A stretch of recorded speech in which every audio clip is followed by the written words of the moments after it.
वाचिक नाम जब नाम कीर्तन पद कीर्तन उस समय कर सकते हैं, जैसे सोनी लगा रहे हैं, पोछा लगा रहे हैं, इसमें कर सकते हैं। लेकिन पात्र मार्जन करके रख रहे हैं, रसोई सेवा या श्रृंगार सेवा, उस समय उपांशु ही होना चाहिए। जब सेवा से निवृत्त होकर हम एकांत में मंत्र जप कर रहे हैं तो ये चार बातें नहीं होनी चाहिए मंत्र जापक में या नाम जापक में। उस समय जिस समय हम बैठे हैं, पहला, नाम जप या मंत्र जप में जो ही हम माला प्रारंभ करते हैं तो सदगुरुदेव भगवान को प्रणाम करके मौन धारण करते हैं जब तक वो माला ना हो जाएगी। अत्यंत आवश्यक होने पर भी माला पूरी ही करनी है, तब बात करनी है मंत्र जाप में। ये नियम होना चाहिए। अगर ऐसा नहीं है तो फिर माला पुनः आपको प्रारंभ करनी पड़ेगी, उसे पूरा करनी। बीच में रोक कर बात करके फिर आगे, ये नहीं चलेगा, ये दोष माना जाता है। माला पूरी होने तक वार्ता नहीं हो सकती। बोलना बीच में, पहला दोष। दूसरा, इधर उधर देख ऐसे माला जपने, मेरुदंड सीधी, नासाग्र दृष्टि ऐसे। जिसे नींद आने की संभावना है वो आंख मूंद के भजन करने मत बैठे। नहीं, कंबल या शाल ओढ़ा, आंख मूंछ ली तो माला छूट जाएगी और आपका समय व्यतीत हो जाएगा नींद में। ऐसा प्राय होता है।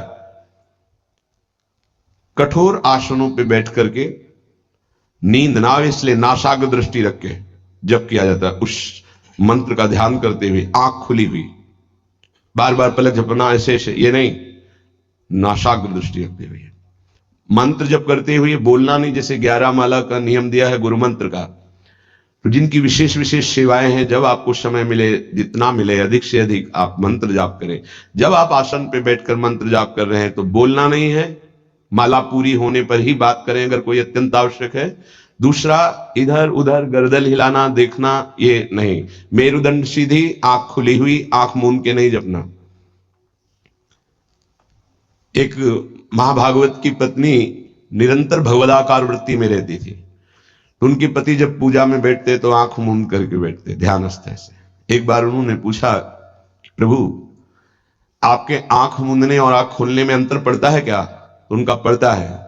तो बोले आपकी पूजा अधूरी। हम चाहे बाहरी दृष्टि में हो या आंतरिक दृष्टि में हो, एक ही चिंतन होना चाहिए, आंख खुली हो या आंख बंद, तभी सच्चा उपासक है। तीसरा, हिलना मंत्र जाप के समय। ये कीर्तन में हो सकता है, पद गायन में हो सकता है, लेकिन मंत्र जाप के समय हिलना नहीं, ये नहीं। गर्दन घुमाना, बात करना। चौथा, हंसते हुए प्रपंच की वार्ता करना, हंसी मजाक चल रहे, बोलना मतलब उत्तर देना। चौथे में जो हंसते हुए प्रपंच वार्ता करना। बैठे कुर्सी में 3 लोग, माला हाथ में, प्रपंच की वार्ता। अपमान कर रहे हो माला का, मंत्र का। आप क्या कर रहे हो? उपहास कर रहे हो। 4 लोग जा रहे हैं, माला सरक रहा है, बातचीत कर रहे, तो माला सरकाने से थोड़ी भगवत प्राप्ति होगी। जो माला की एक भी मन का नाम और मंत्र से खाली ना जाए, उसका चिंतन करते हुए, वो आंतरिक चिंतन को बढ़ाने के लिए माला है। माला सरकाने से थोड़ी भगवत प्राप्ति होती है। माला की मनका के सहारे से हम प्रत्येक मंत्र का चिंतन करके, उसका श्रवण करके, मनन करके, तब फिर आगे बढ़ते हैं। ये थोड़ी की जल्दी जल्दी। किसी किसी की माला को तो देखते हैं कि इतनी रफ्तार से कैसे चल सकती है। अगर हम केवल राधा नाम भी जपें तो इतनी रफ्तार से नहीं चल सकता, क्योंकि हमें लिखना है राधा राधा। फिर अष्टादशाक्षर मंत्र या 12 मंत्र, फिर इन मंत्रों को तो कैसे आप इतनी जल्दी, कैसे बिना अक्षर मात्रा दर्शन के कैसे आप मन का सरका दिए? 11 माला बहुत होते हैं। अगर जिस पद्धति से कहते 11 माला कर लो तो बहुत जल्दी मानसिक सिद्धि प्राप्त हो जाए। सामने मंत्र लिखा हुआ है, हर बार नवीन मंत्र की रचना कर रहे हैं। हर मन के पे, एक मन के पे पूरा मंत्र लिखा, फिर एक मन के पे पूरा मंत्र, फिर मंत्र। देखो मन कहां भाग के जाएगा, मन निर्विषय हो जाएगा, सच्चिदानंद की तरफ दौड़ पड़ेगा मन। जब के समय किसी को उत्तर देना, इधर उधर देखना, शरीर को हिलाना, हंसते हुए हंसी मजाक वार्तालाप करना, 4 बातें जब में निषेध है।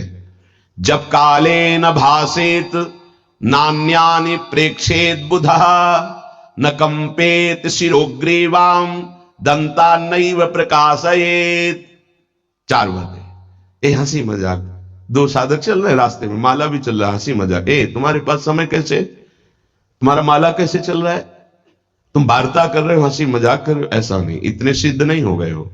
जो शास्त्र जब काले न भाषेत नान्यानि प्रेक्षित बुधा न कंपित शिरोग्रीवाम दंतान नयु प्रकाशित। माला जपते समय ये ऐसे हिलना डुलना, शांत, हंसी मजाक, न दंतान नयु प्रकाशित, दांत नहीं दिखाई देने चाहिए। गुरु मंत्र के समय तो मुख से वायु भी नहीं निकलनी चाहिए, मुख से। बस ये स्थिति, थोड़ा दांतों के बीच में जगह है, जिह्वा का अग्रभाग ऊपर के दांत के जोड़ पे है, हल्की सी नाक की श्वास से मंत्र का उच्चारण है, उसी का श्रवण है, और नेत्रों से दृष्टि में हम देख रहे हैं। भगवदाकार मंत्राकार वृत्ति करनी है।